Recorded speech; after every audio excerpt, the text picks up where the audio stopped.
Mirësitë e muajit Dhulhixhe dhe veprat që kryhen në të.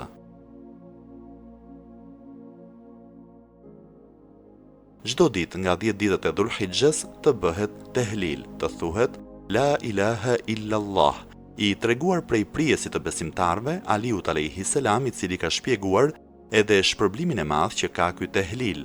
Është e preferueshme që tehlili i mëposhtëm të këndohet 10 herë për çdo ditë.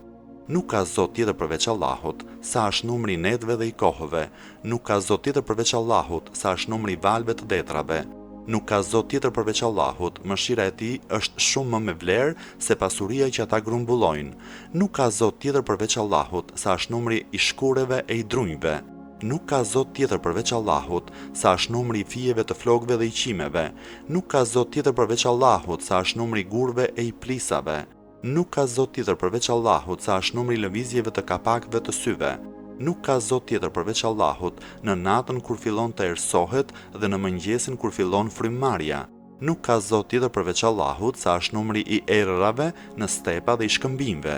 Nuk ka zot tjetër përveç Allahut nga fillimi deri në ditën që do t'i fryhet surit.